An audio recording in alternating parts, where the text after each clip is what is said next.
Salmo 117, versículo de número 1, vai dizer assim: Louvai ao Senhor, todas as nações, exaltai-o, todos os povos, porque seu amor para conosco é grande e a fidelidade do Senhor dura para sempre.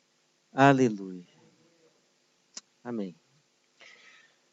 Obrigado, Senhor, por tudo que já foi feito neste culto hoje, e tudo para a glória do Senhor, para o louvor do teu nome, para a exaltação dos teus grandes feitos, e certamente o maior, a nossa salvação. Recebe a glória, recebe o louvor, que aquilo que o Senhor está fazendo hoje aqui em nós, seja também para a salvação de todos os povos, que todos venham também a conhecer a bênção que é louvar ao Senhor. É a nossa oração para a tua glória e em teu nome nos abençoa agora também com a tua palavra. Amém. Amém.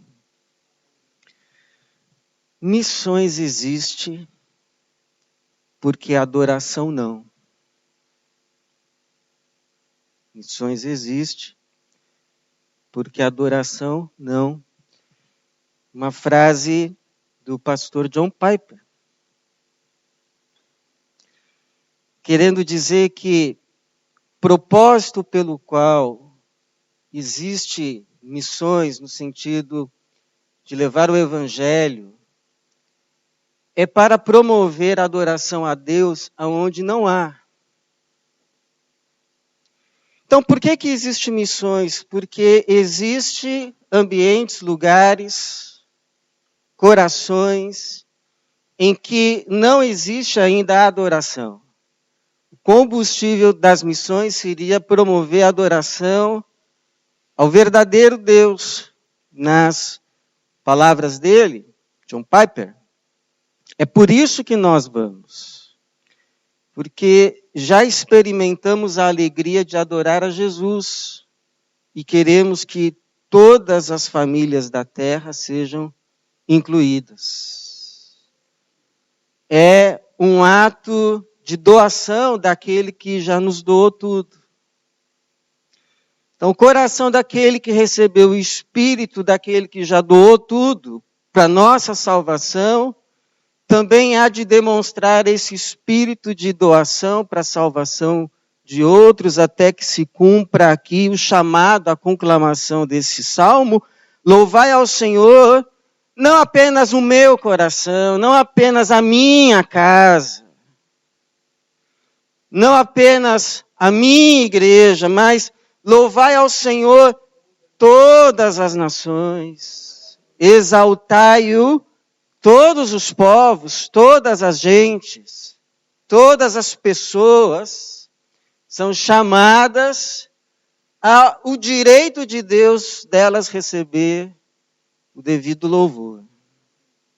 Então esse salmo não é apenas o menor salmo da Bíblia, mas é um salmo de louvor e ao mesmo tempo um salmo missionário. Quem o canta também se compromete. A exigência dele, a exigência de que todos e todas rendam graças àquele que é o único digno de adoração e louvor, o Senhor. Todos os povos, todas as nações, que não fique ninguém de fora, todos louvem ao Senhor. E é um salmo que não apenas conclama ao louvor todos, mas explica pelo menos uma das razões, versículo 2, porque seu amor para conosco é grande e a fidelidade do Senhor dura para sempre.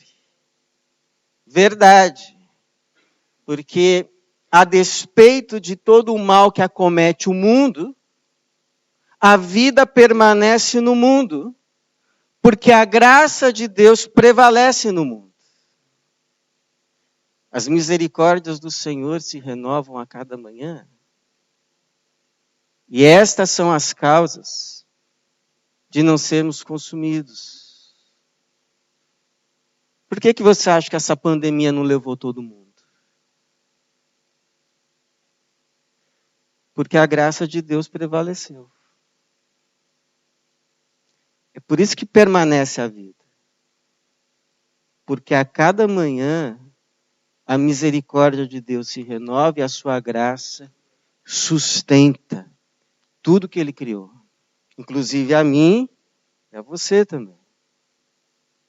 E isso que o Salmo ou o salmista chama todos a fazer, em reconhecimento que devemos a vida, mais um dia, mais uma hora, mais uma respiração ao Senhor, Ele mesmo faz, porque termina o Salmo com essa exclamação muito conhecida, nossa, aleluia, que significa literalmente, louvai vós,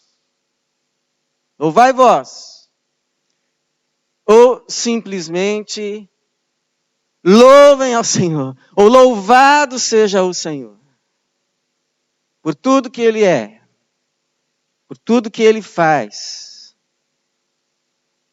por nós, em nós e apesar de nós. Louvado seja o Senhor, pelo seu amor, pela sua paciência e graça. Agora, a pergunta que fica diante de tudo isso é: como é que damos conta dessa conclamação de louvar ao Senhor, do louvai ao Senhor? Como é que a gente louva o Senhor? Quais são as formas aceitáveis, esperadas pelo próprio Senhor em cumprirmos com o louvai ao Senhor? Como é que a gente louva ao Senhor? Então, primeiro, claro, com os nossos cânticos, com as nossas canções, com as nossas melodias, como temos feito aqui hoje de uma forma muito especial. Você sabe que os salmos, na verdade, são orações escritas, e muitas, se não a maioria ou todas, com o objetivo de serem cantadas. Alguns vêm, inclusive, assim, no título, que faz parte também das Escrituras. Vem com o ritmo que o salmo deve ser cantado, com o tom. Outros vêm, inclusive, com qual instrumento esse salmo deve ser cantado, com quantas cordas. Outros, inclusive, ao dirigente do coro.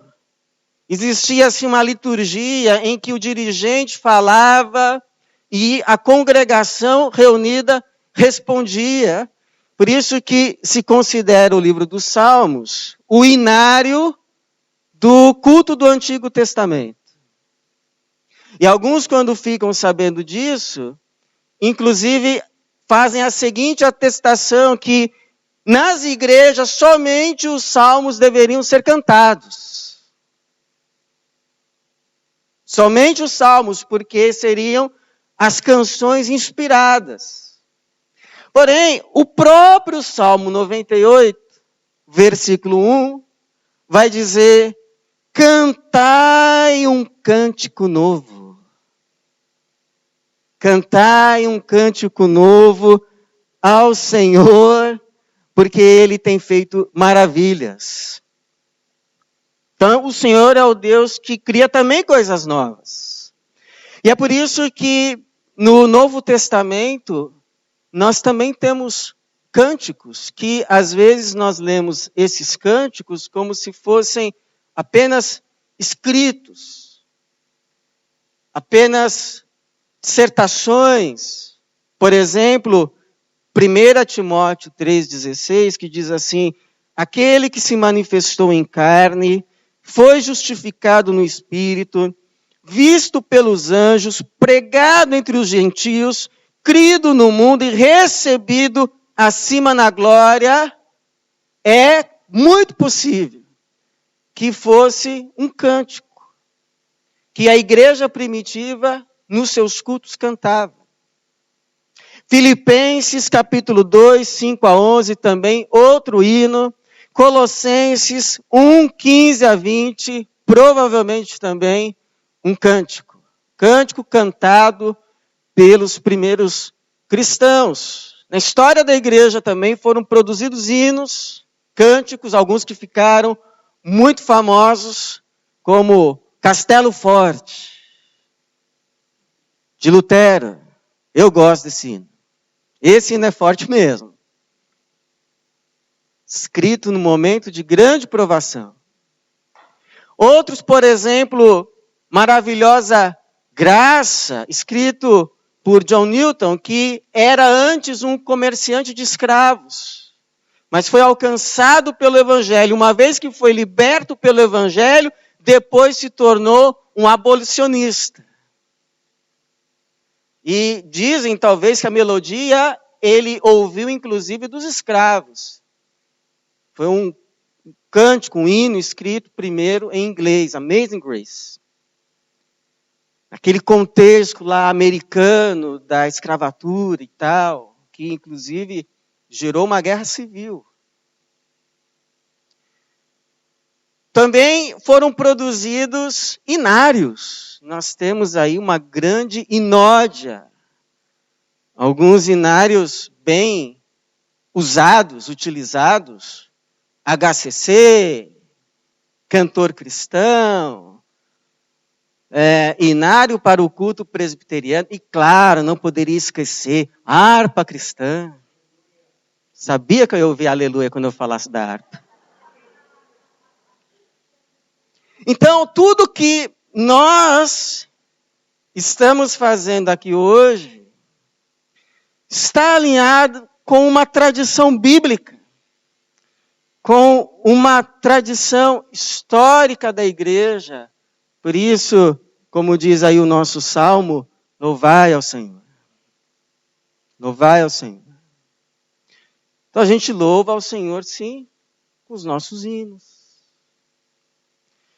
Mas nós louvamos ao Senhor também com as nossas palavras. O Salmo 34, versículo de número 1, diz assim: bendirei o Senhor em todo o tempo. Seu louvor estará sempre nos meus lábios. E por que esta ênfase do o seu louvor estará sempre nos meus lábios, ou em todo o tempo?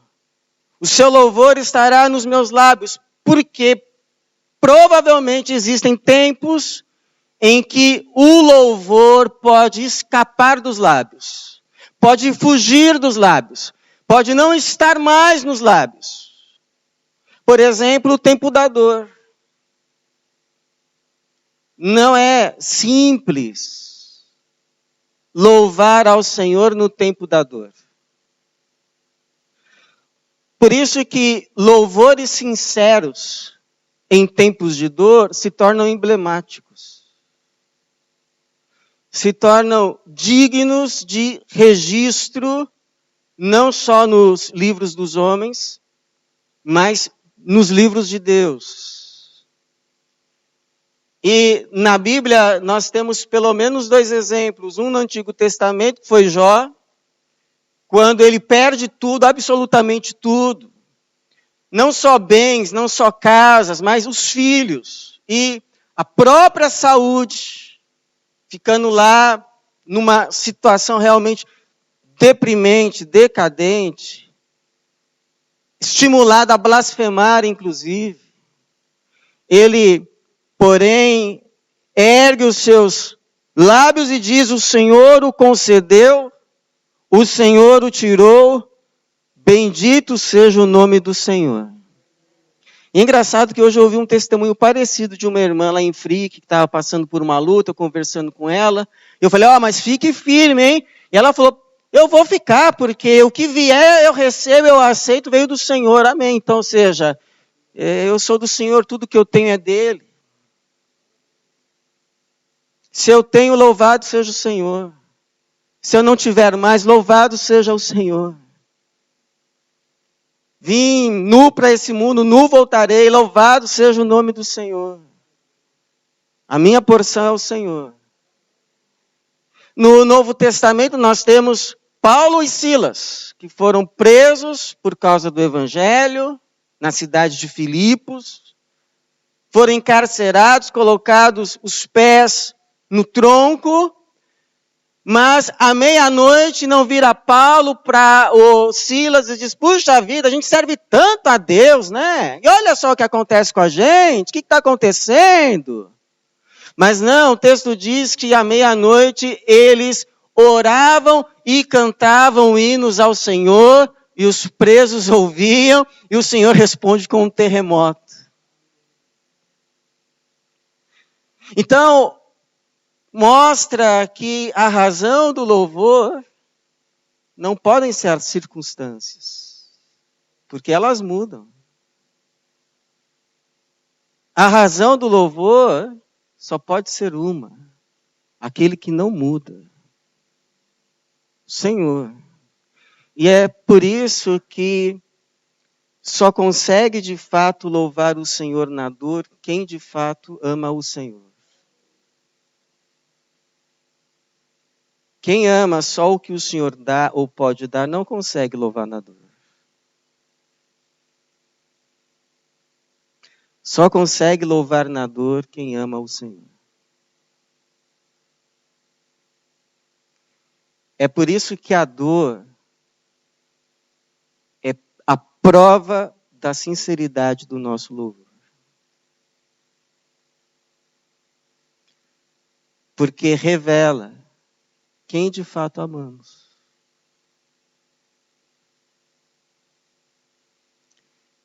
E se o Senhor de fato nos basta ou não.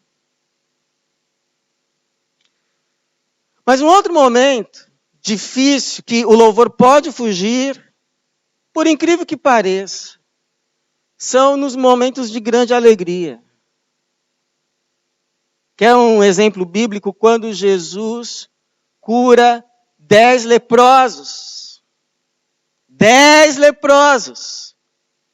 Pessoas condenadas a uma sobrevida, subvida. Eles clamam a cura de longe. E aí o Senhor a concede.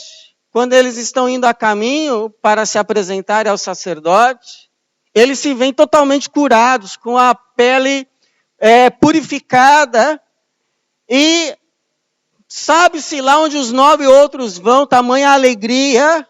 A alegria os fez esquecer o doador da bênção. E apenas um é que volta, se prostra e agradece e louva, rende graças. E interessante que Jesus vê aqui e fala assim, imagina, que isso, deixa disso. Não, não fala isso. Jesus não fala isso. Pelo contrário. Jesus fala assim, não foram 10 os curados? Onde estão os outros 9? A alegria foi tão grande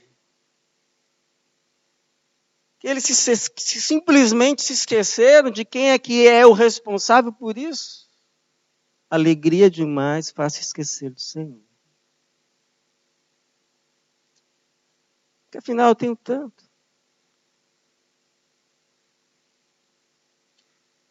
Só esse samaritano é que vem para render glórias a Deus. Então, meu irmão, um conselho. Você orou, você pediu, você recebeu, ajoelha e agradeça. Porque ao justo fica bem o louvor. Não se esqueça. de quem te abençoa. Nas fases da vida muito abundantes, abençoadas, não se esqueça quem te sustenta. Em nome de Jesus. Não te esqueças de quem te sustenta, de quem te abençoa. Não te esqueça. A gente também pode e deve louvar a Deus com os nossos pensamentos. Porque tem gente que não maldiz com as palavras, com a boca, mas com os pensamentos. É por isso que Jesus vai dizer assim, a respeito de alguns fariseus: por fora pareceis justos aos homens, mas por dentro estão cheios de hipocrisia e maldade. E Jesus é duro. Ele chega a chamá-los de sepulcros caiados. O salmista vai dizer assim, no Salmo 19, versículo 14, as palavras da minha boca, mas não só as palavras da minha boca, e a meditação do meu coração sejam agradáveis na tua presença, Senhor, minha rocha e meu redentor. E teve um outro versículo que, quando eu entendi, foi assim de impacto, que foi quando Ananias e Safira têm aquele plano lá de dissimular. Olha, não dissimule diante da igreja. Não dissimule. Eles fizeram um plano de dissimular, mas o Espírito Santo mostrou. E Pedro olha bem assim para o Ananias e diz: Ananias, como você deixou Satanás encher o teu coração? Para que vocês fizessem esse intento. Vocês não mentiram aos homens. Vocês mentiram a Deus. Não minta à igreja. Porque nela habita o Espírito. Não dissimule. E esse texto é tão profundo porque mostra que nós somos responsáveis pelo que passa e pelo que fica na nossa cabeça. No nosso interior. Nós somos responsáveis de Deus pelos nossos pensamentos. O nosso interior pode ser um santuário de louvor a Deus ou não. Você é responsável pelo que passa na sua mente. E por quê? Responsáveis pelo quê? Primeiro por vigiar. Lembro de um pastor que dizia assim: nós não podemos impedir que as aves passem pelas nossas cabeças, mas podemos impedir que elas pousem e façam ninhos. Então, veio um pensamento estranho, não dê abrigo. Veio um pensamento estranho, não dê abrigo. Coloque ali um porteiro.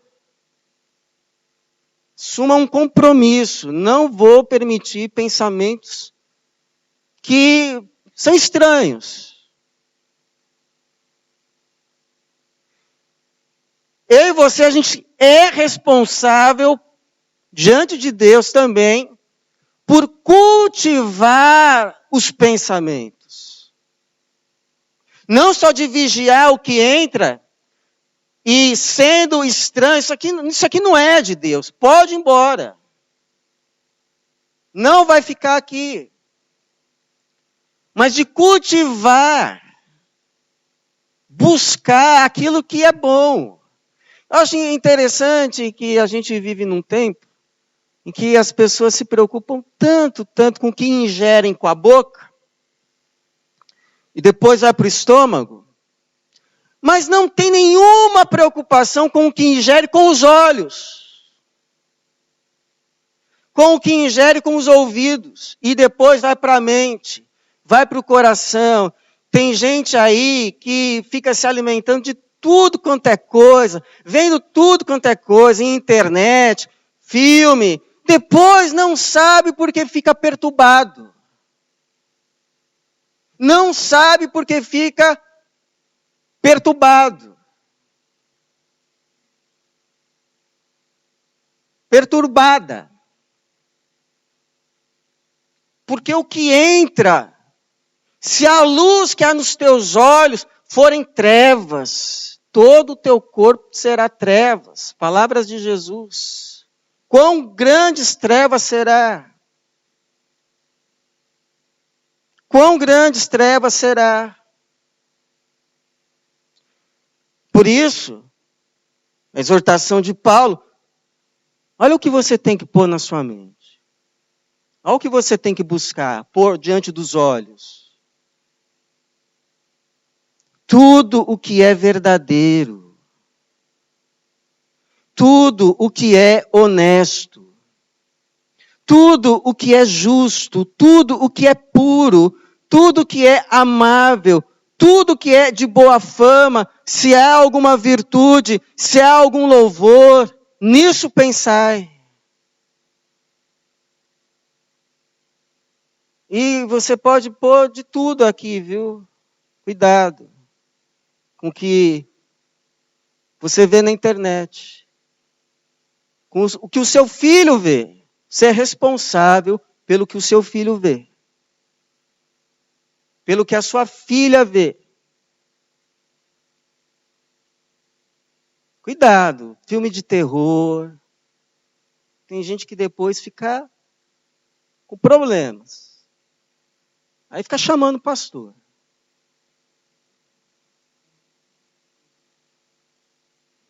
Então, se cuida. Se cuida.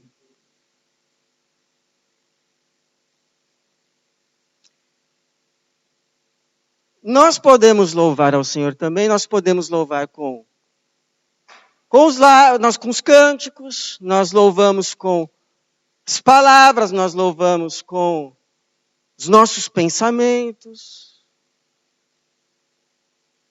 Mas nós louvamos o Senhor também com as nossas ações, com as nossas atitudes. Aquilo que a gente faz ou não, louva ou não ao Senhor. Você já reparou naquela parábola que Jesus conta do bom samaritano? Que um homem é deixado como quase morto à beira do caminho. E aí vem de Jerusalém, lá do templo. Estão voltando do culto. Passa tanto um sacerdote quanto um levita de lado, porque, como dizem, eles deviam ter pensado, se a gente parar para ajudar, o que vai acontecer com a gente? Passam de lado. E por que Jesus não usou como figura um fariseu e um escriba? Ele podia ter dito, estava vindo um fariseu, estava vindo um escriba, estava vindo um zelote, passaram de lado. Por que ele escolhe? Estava vindo um sacerdote, estava vindo um levita, tanto o sacerdote quanto o levita, responsáveis pelo culto. Responsáveis pelo culto no templo. Os sacerdotes mais com o sacrifício, alguns levitas com a arrumação das coisas, outros com a música. Levita e sacerdote Jesus escolheu por quê? Provavelmente para nos indicar que temos um Deus que não está preocupado só com o culto no templo. Mas é Deus que se preocupa, quer e requer o culto também da vida fora do templo. Há uma liturgia no culto e há uma liturgia na vida. O culto aqui é só o resultado do culto que foi lá fora. Antes da gente chegar. E é uma motivação, é um fortalecimento para que o culto lá fora, quando a gente sair daqui, recomece. Porque quer comais, quer bebais, quer façais qualquer outra coisa, façam tudo para a glória do Senhor. Então, aquilo que não dá para fazer para a glória do Senhor não deve ser feito.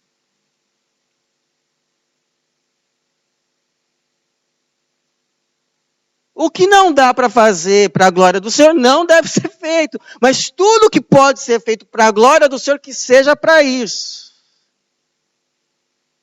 Por quê? O que a gente faz ou não faz, louva ou não louva ao Senhor. Porque o que a gente faz para o outro, Deus recebe. O que a gente faz para o outro, Deus recebe.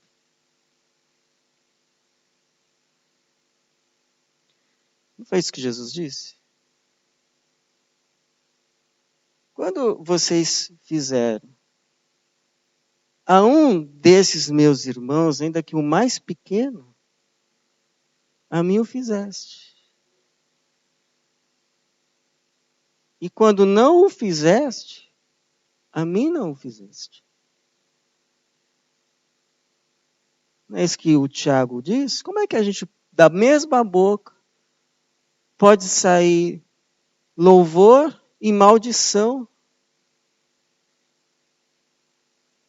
Com a boca louvamos a Deus e amaldiçoamos os homens, que são a imagem de Deus. Meus irmãos, não pode ser assim.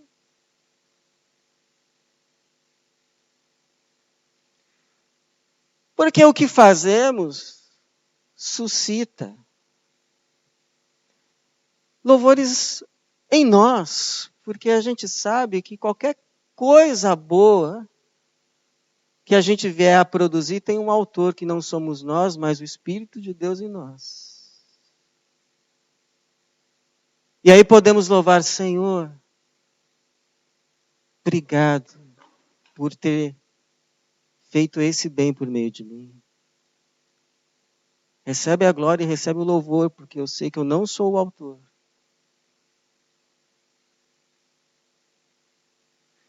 E o que a gente faz, irmãos,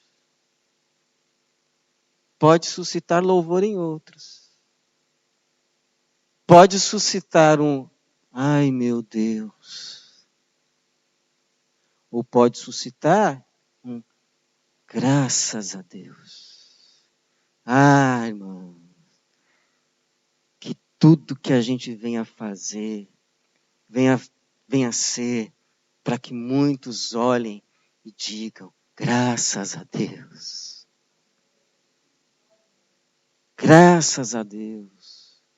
Graças a Deus por esse irmão. Graças a Deus por essa irmã. Graças a Deus por essa cristã. Graças a Deus por esse cristão. Graças a Deus. Louvado seja o Senhor. É igual uma história que diz que um homem voltou depois de um dia inteiro procurando emprego. Aí o porteiro do prédio lhe entrega uma cesta básica deixada por alguém que não se identificou. Ele leva para casa. As crianças logo correm ao redor perguntando, quem deu, papai, quem deu? E ele responde, não sei, filho, mas uma coisa eu sei, foi alguém que Deus usou, então vamos louvar ao Senhor. Vamos aqui agradecer ao Senhor. E não foi isso que Jesus disse? Brilhe a vossa luz. Brilhe. Resplandeça. A vossa luz diante dos homens. Não é que a gente vai fazer para aparecer, mas é que Jesus diz que não tem como esconder uma candeia debaixo da cama, a luz, ela vence as trevas. Uma hora a luz aparece. Brilha a vossa luz diante dos homens, para que eles vejam as vossas boas obras. E eu faço o quê? Te dei os parabéns?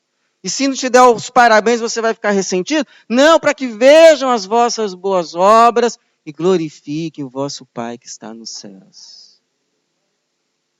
Tipo assim, olha, eu não sei se Deus existe, mas se existe é bom. E a gente louva a Deus com a nossa vida transformada, ou sendo transformada, porque não é apenas a obra de Deus por meio de nós, mas em nós. Os novos frutos, a nova vida que vai aparecendo, como Paulo diz, como um raiar do dia. Vai ficando cada vez mais claro, mais manifesto. Porque, por exemplo, e isso, claro, rende louvores a Deus. Porque quando alguém admira a Mona Lisa, não elogia a Mona Lisa. Ou só a Mona Lisa, elogia quem? O Da Vinci. Quando você vê assim uma coisa bonita, o que você faz? Você fala assim, nossa, que coisa linda. Quem foi que fez? Não é assim? Quando seu filho é elogiado, quem é que fica lisonjeado? Não é o pai? Não é a mãe? Então, guardadas as devidas proporções, com Deus é o mesmo. Se sol, lua, estrelas, as obras das suas mãos suscita louvores a Ele, quanto mais quando ficar pronta a sua obra-prima, eu e você, homens e mulheres feitos à imagem e semelhança de Jesus Cristo.